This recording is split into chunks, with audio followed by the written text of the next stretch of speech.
Então, boa tarde a todos, que todos estejam na paz de Cristo, que todo mundo esteja com boa saúde também, né? Vamos orar.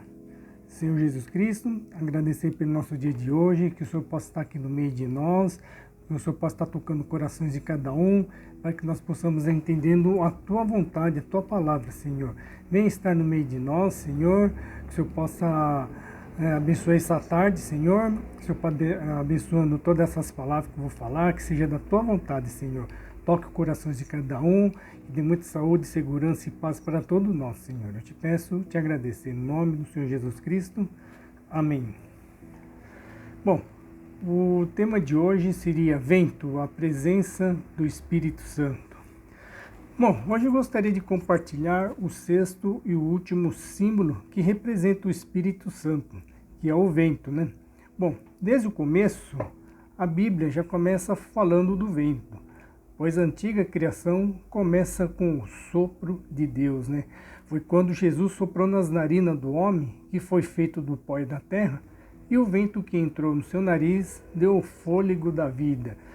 E o homem se tornou um ser vivo, uma alma vivente, né? Como está lá no Gênesis capítulo 2, versículo 7, que diz assim: Então o Senhor Deus formou o homem do pó da terra, e quando soprou em suas narinas o fôlego da vida, e o homem se tornou um ser vivente, né? O vento também é um símbolo que representa a presença do Espírito Santo, né? Como está lá no João 20, capítulo 20, versículo 21 a 22, que diz assim, ó: Novamente Jesus disse, paz seja com vocês, assim como o Pai me enviou, eu os envio. No 22, e com isso soprou sobre ele e disse, recebam o Espírito Santo. Bom, para ser um enviado de Deus, ou seja, um enviado para pregar o evangelho, converter os pecadores, para edificar, administrar as ordenanças e outras coisas, primeiramente precisamos receber o Espírito Santo, né? Não a graça do Espírito Santo, mas os dons do Espírito, né? Para que se possa se qualificar, ou melhor, para que se possa ser capacitado para a obra a qual foi enviado, né? E quando Jesus envia para as missões dos seus discípulos, Jesus também envia o Espírito Santo para eles receberem também, né? Como está lá no versículo 22, que diz assim, para receber o Espírito Santo, Jesus soprou sobre eles e disse, recebam o Espírito Santo. Enviou o Espírito Santo através do sopro, um sopro para enviar o Espírito Santo, né? E Jesus compara a obra do Espírito Santo à ação do vento, como está lá no João 3,8, que diz assim, ó, o vento sopra onde quer, você o escuta, mas não pode dizer de onde vem, nem para onde vai. Assim acontece com todos os nascidos do Espírito. E nesse capítulo 3, João 3, fala sobre o novo nascimento, né? Então aqui no capítulo diz que Nicodemo, que é o príncipe dos judeus, que era grandemente respeitado por todos os judeus, e ele por temer de perder a sua reputação e posição, foi numa noite visitar Jesus, né?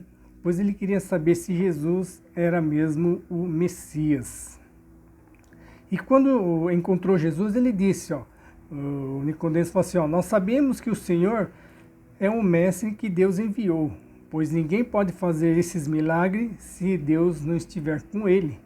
E Jesus respondeu, isso é verdade, ninguém pode ver o reino de Deus se não nascer de novo. E Nicodemo perguntou, mas como assim nascer de novo? Mesmo de velho, o homem pode entrar na barriga da mãe e nascer de novo?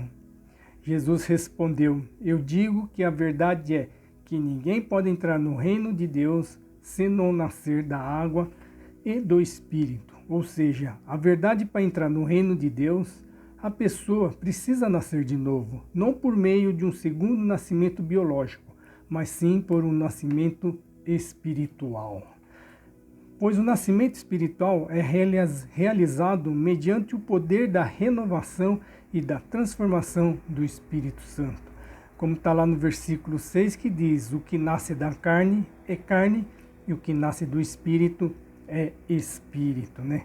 E Jesus fala de novo, é preciso nascer de novo, pois sem o novo nascimento não existe vida e nem o relacionamento com Deus, né? Como está lá no João 14,6, está assim, disse-lhe Jesus, eu sou o caminho e a verdade e a vida, ninguém vem ao Pai senão por mim. No Novo Testamento surge uma nova perspectiva, na medida em que vemos o reino de Deus, a palavra de Deus se torna mais clara, né? Pois quando mais aproximamos de Deus, mais entendemos a palavra de Deus, entendemos a vontade de Deus. Só assim que nós podemos fazer a vontade de Deus, né?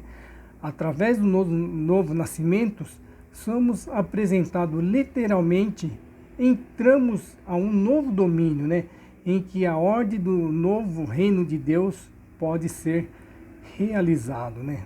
Como está lá no 2 Coríntios 5,17, que diz assim, portanto, se alguém está em Cristo, é nova criação. As coisas antigas já passaram, eis que surgem coisas novas. E Nicodemos não entendia essas coisas do Espírito. Apesar de conhecer as Escrituras, não conhecia o poder de Deus, né? E hoje em dia, nós encontramos muito como os Nicodemos, homens de renomes, homens famosos de poderes, mas que não conhecem o poder de Deus e nem o que o Espírito Santo pode fazer. Às vezes até conhece, mas o sistema do mundo carnal que vivemos impede que o Espírito Santo seja livremente propagado, né? Para entender essas coisas, Jesus deu o exemplo do vento, né? Como está aqui no João 3,8, que diz assim, né? Que acabamos de ler. O vento sopra onde quer, você o escuta, mas não pode dizer de onde vem nem para onde vai. Assim acontece com todos os nascidos do Espírito. O vento você não vê, mas você sente o vento. O Espírito Santo você não vê, mas ele age em você, né? Um exemplo aqui é que nem um exemplo da culpa, quando acho que você já sentiram alguma coisa assim do tipo, quando você fala alguma coisa ou faz uma coisa, depois você fica arrependido pensando, puxa, não deveria ter falado isso ou ter feito aquilo, né? Por que isso acontece? É o Espírito Santo que está agindo em você, né? O Espírito Santo te corrigindo, né? Certo? Assim como o vento é invisível em sua ação, o Espírito age de forma invisível no coração humano, né? Quando sentimos o vento, não podemos vê-los, nem muito menos entender de onde vem e para onde vai. Não sabemos o caminho do vento. Como está lá no Atos 20, no capítulo 2, versículo 2, ele fala assim, né, que é comparado o Espírito Santo como um vento veemente impetuoso, como um vento muito, muito forte, né? Não um vento, mas como um som forte de um vento, né? Lembrando o poder intenso e invisível do Espírito Santo. Como está lá no Atos 2, versículo 2, fala assim, e de repente veio do céu um som como de um vento veemente e impetuoso e encheu toda a casa em que lhe estavam assentados. E no versículo 4, na primeira parte, fala, e todos ficaram cheios do Espírito Santo, né? Assim como o vento é incontrolável na sua força e imprevisível na sua ação, o Espírito Santo é irresistível e soberano à sua ação. Os que são nascidos do Espírito são assim. Deixe que o vento enche a sua vida do Espírito Santo. Deixe fazer a vontade de Deus, né? Deixe que o Espírito Santo conduza a sua vida. Pois fazer a vontade de Deus é deixar que o Espírito Santo nos direcione conforme o seu desejo, né? Pois quando não permitimos a ação do Espírito Santo na nossa vida, nós estamos indo contra o vento, né? E com isso damos lugar à carne e ao diabo. E a tendência do homem é satisfazer a sua própria vontade, fazer as suas próprias escolhas. E quando isso acontece, as nossas escolhas são sempre carnais e pecaminosas, né? O Espírito Santo só entra na sua vida se você permitir.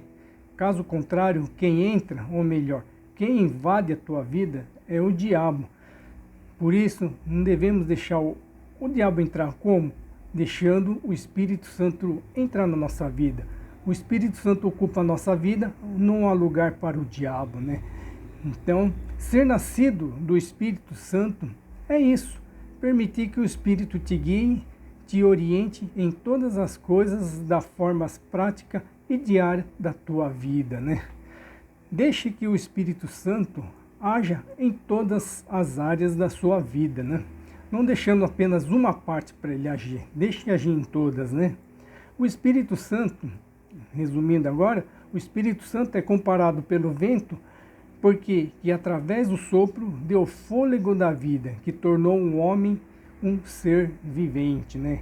É presença. Foi quando Jesus enviou o Espírito Santo através do sopro. E é comparado como uma ação. O Espírito Santo age em nossa vida, renova e transforma, né? Tem um poder intenso, como um vento forte. Sentimos, mas não vemos, né? Então vamos terminar agora lendo novamente o versículo João, capítulo 3, versículo 8, né? Que está assim: o vento sopra onde quer, você o escuta, mas não pode dizer de onde vem, nem para onde vai. Assim acontece com todos os nascidos do Espírito Santo. Amém? Então, que todos tenham um bom domingo, uma ótima semana super abençoada, que todos estejam em paz. Que Deus abençoe a todos. Obrigado.